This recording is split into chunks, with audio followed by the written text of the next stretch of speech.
So with the Ethereum merge basically wiping off Ethereum mining from the map, there are still actually some coins that can be mined which are Ethereum coins. In today's video, we're going to look at which coins these are and see if they'll be profitable in the future and if Ethereum mining will still be a thing in the future. But before we do that, please like the video and subscribe for more content like this. Now let's get into the video. So right here on What to Mine, we're just looking at a standard 4090 card. We've got 10 cents per kilowatt hour as our price, and we're going to look at the 3 Ethereum coins which can actually be mined right now. There's Ethereum Classic, which is obviously before Ethereum and it was the first coin. And then there's the 2 coins that came out of the merge, which is Ethereum POW and Ethereum Fair. When we scroll down, we can actually see that Ethereum Classic is at the top of the profitability, even though it is obviously unprofitable right now, as we can see here at 33 cents in the minus. So we have Ethereum Classic there. And then we have Ethereum Fair, which is basically a fork of Ethereum for miners, which was created for miners for after the merge so they could keep mining on Ethereum. And then below that, we have Ethereum POW, which is the same thing. So today's video, we're going to be going over these 3 Ethereum coins and seeing if they hold any hope for the future for GPU mining or even ASIC mining. So obviously for GPU mining right now, it's unprofitable, as we can see on all of these profitabilities. We're at around 30 to 40 cents in the minus by mining any of these Ethereum coins. So firstly, let's start off with Ethereum Classic. Obviously, there's a lot of hash rate on the network. There's a load of pools for Ethereum Classic. I just wanted to show you them just so you can know what you're going for and which pool fees you have to pay for. As you can see at the top, F2 pool is actually the biggest one. So if you want to mine, you should probably mine to F2 pool because that's going to receive the most amount of blocks as it worked before with Ethereum actual mining back in the day. The bigger the pool, the more blocks they're going to have, the more payouts in theory that you get. When we look at Ethereum Classic, we can see we have a price of $20 per coin. Now, I know the price of any coins doesn't really matter. What we're looking at is market cap, how the price moves and stuff like that. But I want to note that it is ranked 23 on the cryptocurrency by market cap. So this is actually the biggest Ethereum coin that can be mined. And then the other 2 are slightly lower, but we'll get into that later on. So right now, if we look at the price chart for a month, we're seeing a bit of up and down movement, and then it's kind of dropped off in the current days. This is probably because of the Sam Bankman-Fried thing, where there's a lot of crypto crashing kind of going on with FTX and all of that. So this could actually affect the price because a lot of money has been moved around between different cryptocurrencies, and maybe people are selling off just to keep up some kind of funds because they're losing funds on other tokens. But the price chart is kind of steady right now. It's not really going to drop any further. But when we look at the 3-month chart, we have this kind of, if we drew a line all the way down, we could see that it's definitely going down slightly by the day.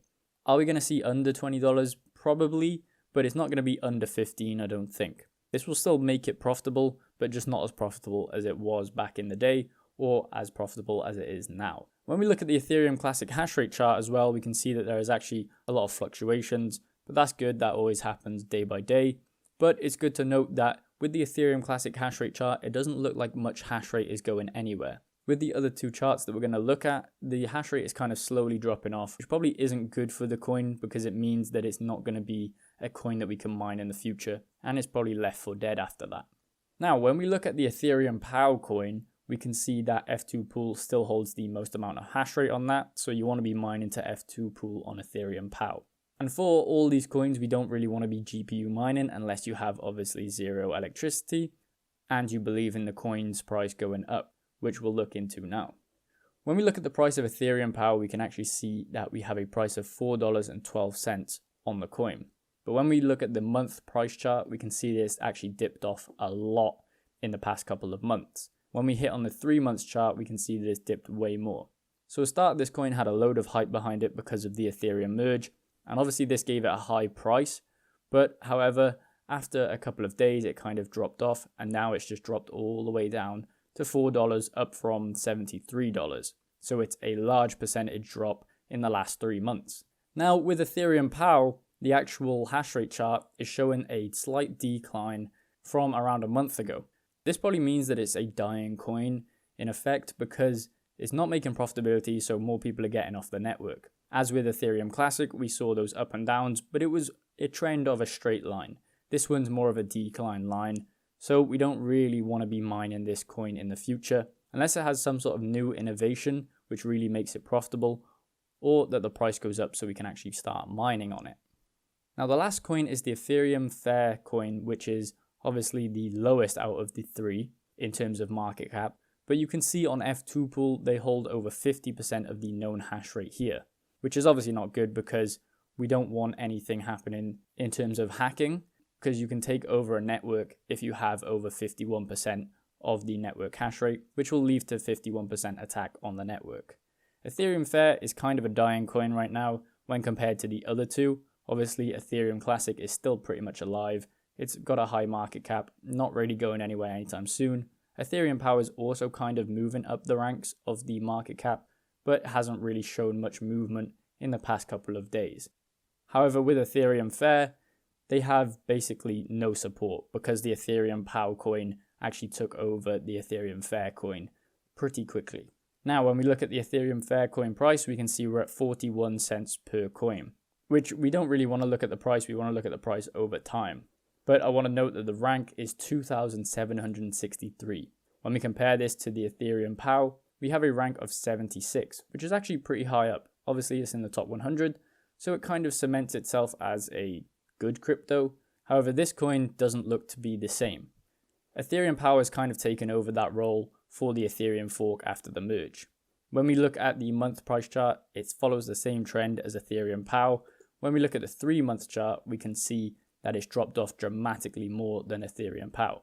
It used to be at $17, $18, and now it's all the way down to 40 to 50 cents per coin. So anyone that had a lot of Ethereum POW at the start or Ethereum Fair at the start are probably in the negative a lot by now. So especially with Ethereum Fair, you don't want to be mining this coin. It's going to be going down to zero very quickly, or it might just stay at a certain price and it's not really going to go up from there.